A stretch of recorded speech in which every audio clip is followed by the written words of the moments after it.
নমস্কাৰ, মই জ্যোতিষী গৌৰৱ বৰা। আজি আপোনাক নাম্বাৰ 1 আৰু নাম্বাৰ 4 বিষয়ে কিছু ক'ব ওলাইছোঁ, যাৰ মূল্যাংক 1 আৰু ভাগ্যাংক 4। যিবিলাক মানুহৰ 1 তাৰিখ, 10 তাৰিখ আৰু 28 তাৰিখে জন্ম হৈছে তেওঁলোকৰ মূল্যাংক বা পাৰ্চনেল নম্বৰ 1 বুলি কোৱা হয়। আৰু যদি টোটেল নাম্বাৰটো যোগ কৰি পেলাই যদি 4 ওলায় ছিংগুল ডিজিট, তেতিয়াহ'লে তাক ভাগ্যাংক 4 বুলি কোৱা হয় বা ডেষ্টিনি 4 কোৱা হয়। তেওঁলোকৰ কিছুমান লাকি কালাৰ, লাকি ডেট বা প্ৰফেশ্যন ক'ব গৈ আছোঁ, যাৰ মূল্যাংক 1 আৰু ভাগ্যাংক 4 হয়। তেওঁলোকে ভালকৈ শুনিব, নিশ্চয় সহায় হ'ব আপোনালোকৰ কাৰণে। তেওঁলোকৰ লাকি প্লেনেট হৈছে চান আৰু শুক্ৰ বুলি কোৱা হয়। সূৰ্যৰ দেৱতা আৰু শুক্ৰ গ্ৰহ তেওঁলোকৰ কাৰণে খুব লাগে। গতিকে তেওঁলোকে যেতিয়া বিপদত পৰে এই গ্ৰহকেইটাৰ উপাসনা বা এই গ্ৰহকেইটাৰ যদি দান দক্ষিণা কৰে তেতিয়াহ'লে নিশ্চয় ভাল ফল পোৱা যায়। তেওঁলোকৰ লাকি নাম্বাৰ হৈছে 1 আৰু 6। তেওঁলোকৰ কাৰণে ভাল কালাৰ কিছুমান আছে, বেয়া কালাৰ কিছুমানো আছে। কালাৰকেইটা মই কৈ দিছোঁ।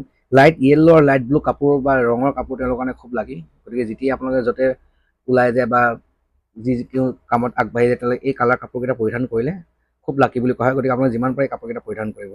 তেওঁলোকৰ কাৰণে আনলাকি কালাৰ দুটা আছে, এটা হ'ল সেউজীয়া আৰু এটা হ'ল ক'লা কালাৰ, গ্ৰীণ এণ্ড ব্লেক। এই দুটা কালাৰ আপোনালোকৰ কাৰণে খুব অশুভ। গতিকে আপোনালোকে এই দুটা কাপোৰ আপোনালোকে যিমান পাৰে পৰিধান কৰাৰ পৰা আঁতৰি থাকিব। তেওঁলোকৰ কিছুমান প্ৰফেশ্যন আছে, সেই প্ৰফেশ্যনকেইটা মই কৈছোঁ, তেওঁলোকে এইকেইটা প্ৰফেশ্যনত খুব ভাল ফল কৰিব পাৰে। গতিকে সেইকেইটা যাৰ 1 আৰু 4 কম্বিনেশ্যন আছে তেওঁলোকে এইকেইটা প্ৰফেশ্যন কৰি নিশ্চয় ভাল ফল কৰিব। মই কৈ গৈছোঁ, আপোনালোকে শুনি যাব। তেওঁলোকে ফায়াৰ ৰিলেটেড বস্তুত যাব পাৰে। যিবিলাক ফায়াৰ ৰিলেটেড থাকে, আপোনাৰ ফায়াৰ ডিপাৰ্টমেণ্টবিলাক আছে ন, আপোনাৰ আজিকালি ফায়াৰ ডিপাৰ্টমেণ্ট থাকে, সেইবিলাক ডিপাৰ্টমেণ্টত চাকৰি তাকৰি থাকিলে তেওঁলোকে এপ্লাই কৰিব পাৰে। ইলেক্ট্ৰনিক্স বস্তুবিলাকত তেওঁলোকে দোকান চোকান বা ইলেক্ট্ৰনিক্স শ্বপবিলাক তেওঁলোকে খুলিব পাৰে যদি খুলিম বুলি ভাবে। পলিটিক্সত যাব পাৰে। তেওঁলোকৰ ৰাইটিং যদি স্কিল আছে তেওঁলোকে ৰাইটিং কৰিব পাৰে। স্পিৰিচুৱেল লাইনত যাব পাৰে। ভক্তিমূলক যিবিলাক আছে সেইবিলাক হয়, এষ্ট্ৰলজাৰ হ'ব পাৰে, নিউমলজিষ্ট হ'ব পাৰে, কিছুমানে ভাল ভাগত পাঠ চাতো পঢ়ে, সেইবিলাক লাইনত তেওঁলোকে খুব ভাল। মেডিকেল ফিল্ডত তেওঁলোকে খুব ভাল ফল কৰে। গতিকে মেডিকেল ফিল্ডত যদি কোনোবা ষ্টুডেণ্ট আছে যাৰ 1 and 4 কম্বিনেশ্যন আছে তেওঁলোকে যাব পাৰে। পাব্লিক স্পীকাৰ হয় তেওঁলোক খুব, মানে যিবিলাক পাব্লিকত যিবিলাকে কথা কয় ন, পাব্লিক স্পীকাৰ বুলি কোনে কয়, ভাষণ চাখন যে দিব পাৰে বা কিছুমানে ব্যাখ্যা কৰে যে, সেইবোৰ ক্ষেত্ৰত খুব ভাল তেওঁলোক 1 and 4 থকা কম্বিনেশ্যনবিলাক।